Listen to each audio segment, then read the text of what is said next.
نواقض وضو یعنی وضو کو توڑنے والی چیزیں، وہ چیزیں کہ جن سے وضو ٹوٹ جاتا ہے۔ نمبر 1 پخانہ، نمبر 2 پیشاب، اور نمبر 3 پیچھے سے ہوا کا نکلنا، اور نمبر 4 کیڑا، اور نمبر 5 پتھری کا۔ ان دونوں کا، کیڑے اور پتھری کا، آگے یا پیچھے کے مقام سے نکلنا، یہ چیزیں وضو کو توڑ دیتی ہیں۔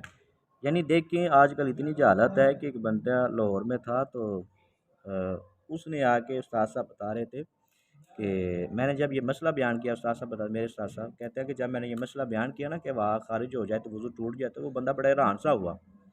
جب میں نے اس کی ایسی پریشان کن صورتحال دیکھی تو میں نے اس سے پوچھا یہ کیا مسئلہ ہے، کیوں پریشان ہو؟ تو وہ کہتا ہے کہ قاری صاحب خدا کی قسم مجھے آج تک پتہ ہی نہیں تھا کہ ہوا کے خروج سے وضو ٹوٹ جاتا ہے۔ یہ مسائل بڑے اہم ہیں، ٹھیک ہے۔ تو نمبر 6 ودی، اور نمبر 7 مزی، ان دونوں سے بھی وضو ٹوٹ جاتا ہے۔ ودی اور مزی کیا ہوتا ہے؟ ودی وہ ہے کہ جو سفید رطوبت پیشاب کے ساتھ بیماری کی وجہ سے نکلتی ہے، یعنی آپ کو کوئی ایسی بیماری ہے کہ پیشاب کرتے ہیں تو بعد میں کچھ قطرات سفید رطوبت کے گاڑھے مادے کے نکلتے ہیں، تو اس کو ودی کہتے ہیں۔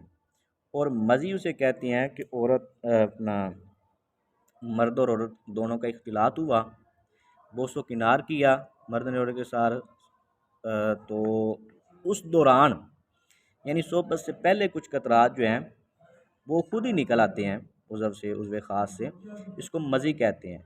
تو ودی ہو یا مزی ہو، ودی کیا ہے کہ جو پیشاب کے ساتھ بیماری کی وجہ سے کچھ قطرات نکلتے ہیں، اور مزی یہ ہے کہ بوس و کنار کرنے سے، عورت کے ساتھ مرد بوس و کنار کرے تو تب نکلتے ہیں کچھ قطرات بغیر صحبت کے۔ تو ودی ہو یا مزی ہو، دونوں صورتوں میں غسل فرض نہیں ہوگا۔ ہاں اگر باب وضو تھے آپ تو وضو ٹوٹ جائے گا۔ اور دوسرا یہ ہے کہ وہ جو مادہ نکلا، گاڑھا مادہ نکلا، تو وہ بدن پر یا کپڑے پر جتنی جگہ پر لگے گا اس کو بھی صاف کرنا اور پاک کرنا پھر ضروری ہوگا، ٹھیک ہے جی، اس کو پاک کیا جائے گا۔ اور نمبر 9 خون اور پیپ اور زرد پانی کا نکل کر بہنا۔ خون یا پیپ نکلا جس کو ہم ریشہ کہتے ہیں، یا زرد سا پانی نکلا اور وہ نکل کر بہا، اس نے حرکت کی اپنی جگہ سے، تو اس سے وضو ٹوٹ جائے گا۔ اور وہ جو خون پیپ یا زرد پانی نکلا وہ ناپاک بھی ہوگا، وہ جہاں پر لگ جائے گا وہ ناپاک کرتا جائے گا، ٹھیک ہے جی۔ تو اگر وہ نکلا لیکن اس نے حرکت نہیں کی، وہیں پر جم گیا، خواہ وہ خون تھا، پیپ تھا یا زرد پانی تھا، تو اس سے وضو بھی نہیں ہوگا اور نہ وہ نکلنے والا جو رطوبت ہے وہ ناپاک ہے، ٹھیک ہے۔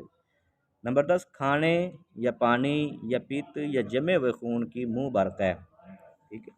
نمبر 11 جنون، جنون یعنی پاگل ہو جانا، عقل پر پردہ پڑ جائے، پاگل ہو جائے بندہ، ٹھیک ہے جی، تو اس سے بھی وضو ٹوٹ جائے گا۔ نمبر 12 غشی اور بیہوشی،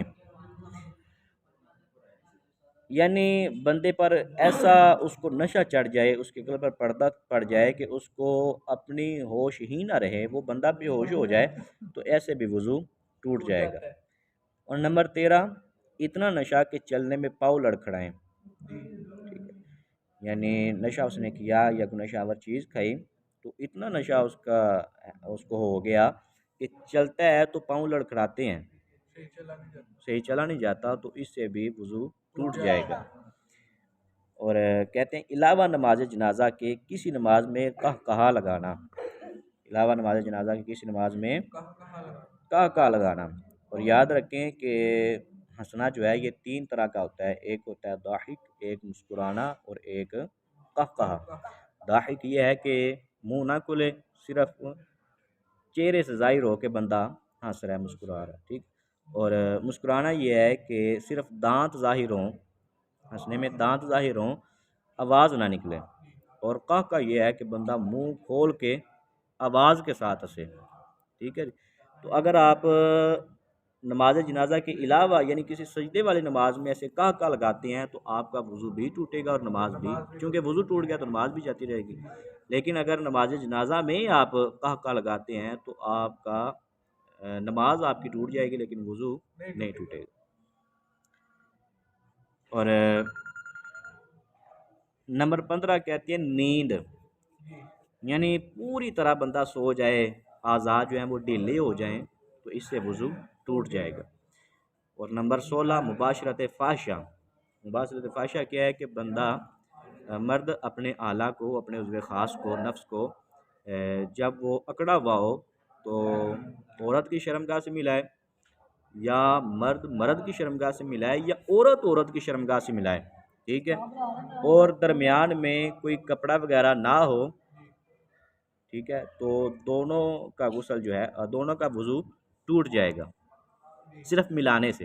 اگر درمیان میں کپڑا ہے تو پھر وضو نہیں ٹوٹے گا، ٹھیک ہے جی۔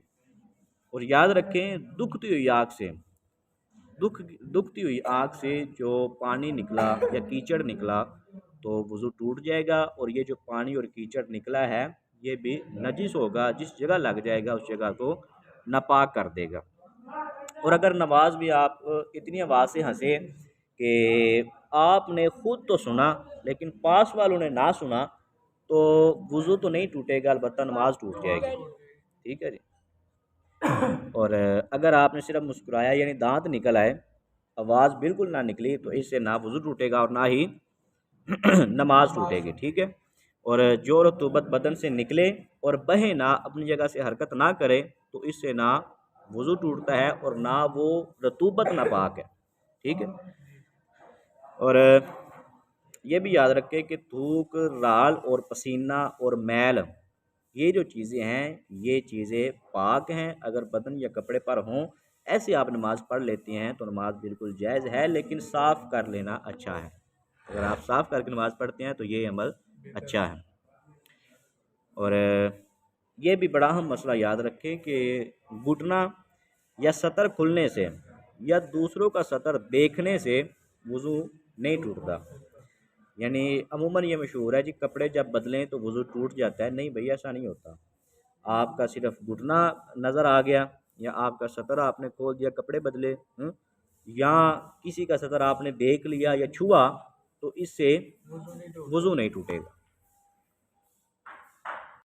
اور یہ بھی یاد رکھیں کہ وضو کے بیچ میں اگر وضو ٹوٹ گیا، یعنی آپ وضو کر رہے تھے تو کسی وجہ سے وضو کے دوران ہی آپ کا وضو ٹوٹ گیا، تو آپ کو پھر نئے سرے سے وضو کرنا پڑے گا، حتیٰ کہ اگر آپ نے چلو میں پانی لیا ہوا تھا تو وہ جو چلو میں پانی تھا وہ بھی آپ کسی کام کا نہ رہا، اس کو بہا کے ضائع کر کے نئے سرے سے نئے پانی کے ساتھ آپ دوبارہ وضو کریں۔